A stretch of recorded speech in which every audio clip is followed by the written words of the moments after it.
Let's talk about two miter stations, and both are fantastic. You got the pre-manufactured buy it in a box miter station. This is the Bosch version. And then you got the build it yourself Ron Paulk version.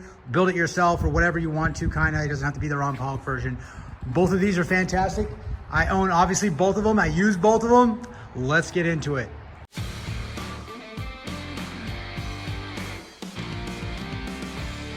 All right, so first off, you're gonna need a miter saw.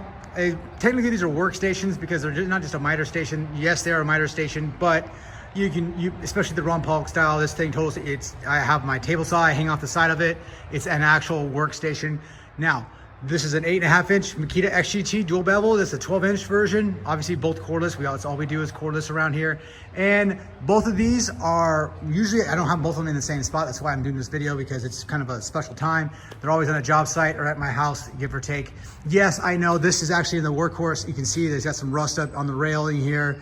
It is what it is.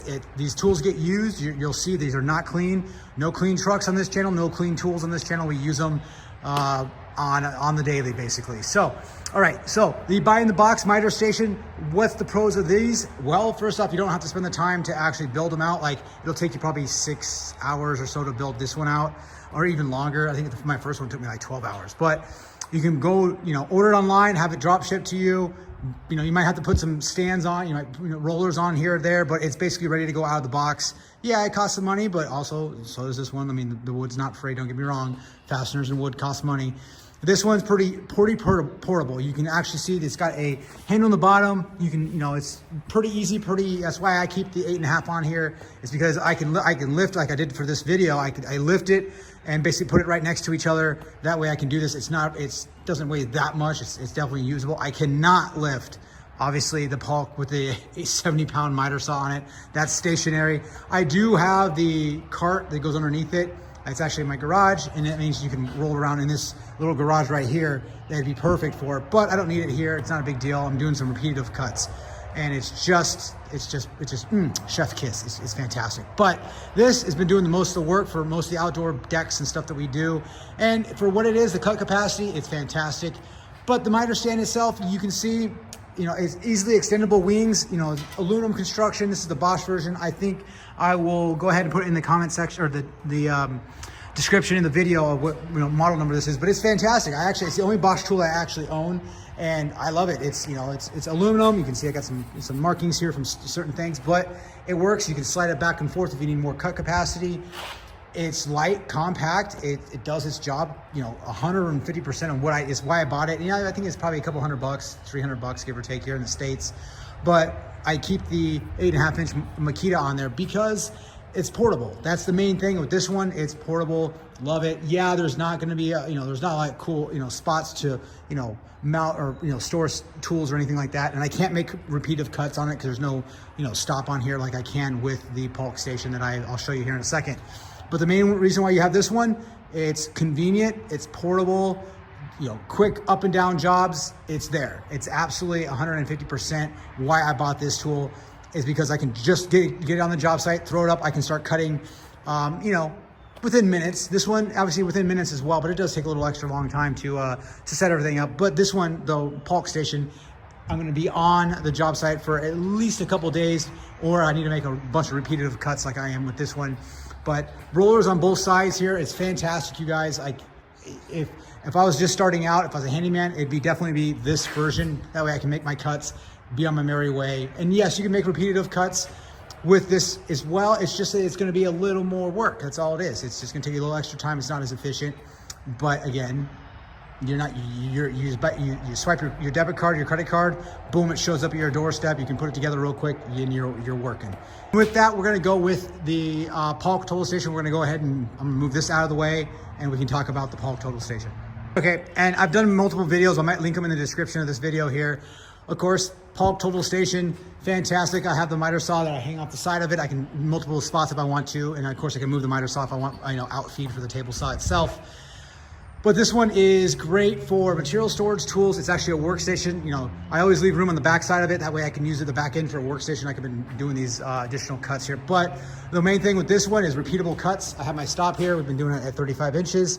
and I can make my 100, 200, 300, whatever, how many cuts I need to, or even longer. Obviously, it just sits there. You want to check it every once in a while, but super convenient, and it saves so much time. It is absolutely the reason why I built this. And this is not my first one I built, but the reason why I build them is because of the time it saves. Throw it up on the job site, super convenient. It sits there. I have multiple areas for tools that I can, it's basically the whole, like, flat areas on a job site, raised up are golden. They're like prime gold because they always get filled up with whatever tools, debris, whatever it is, because you want to be able to, set something up to actually assemble it, to work at it. You don't have to bend over all the time. And of course, this is no different. You have the material storage on the bottom, which I do use every once in a while. It's just nice having repeatable cuts, and of course having the 12-inch dual bevel compound.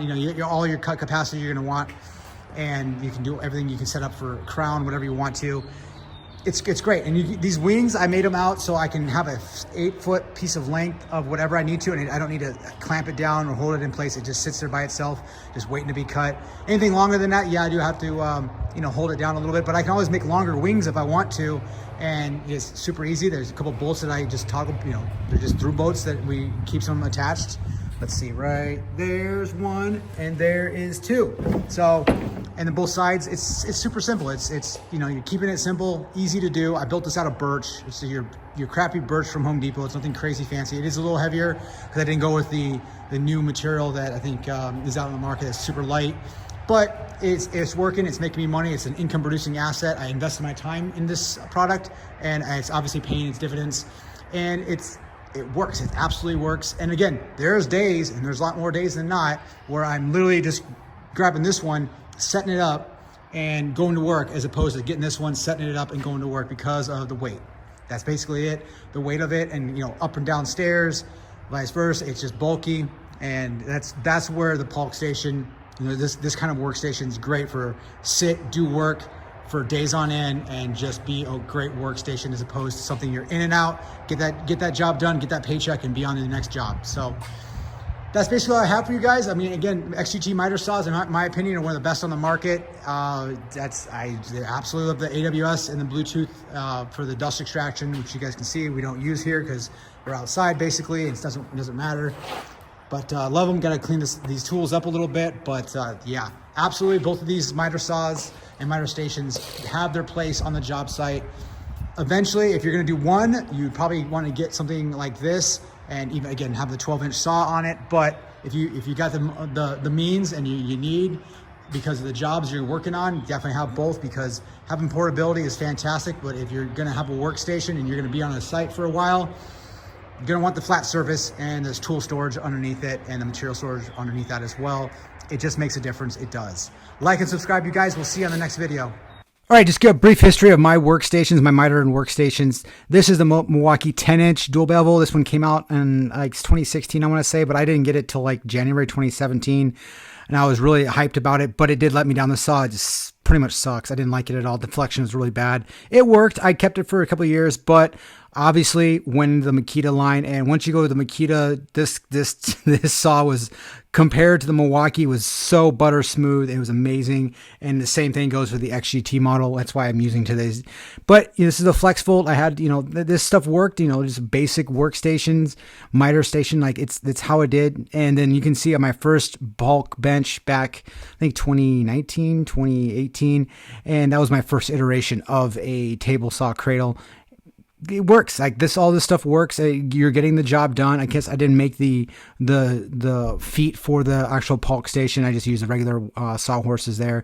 And then I got this new Makita, I think the WST01. I want to say that's what that miter. It's pretty heavy for what it was. It wasn't great, but I did modify it a little bit. Put a couple of clips for tape measures and stuff like that. But definitely wanted to go into the Polk station, and I knew that was kind of going at it. But this table saw cradle did work, but then eventually, I got into this with the wings, and this is absolutely the way to go.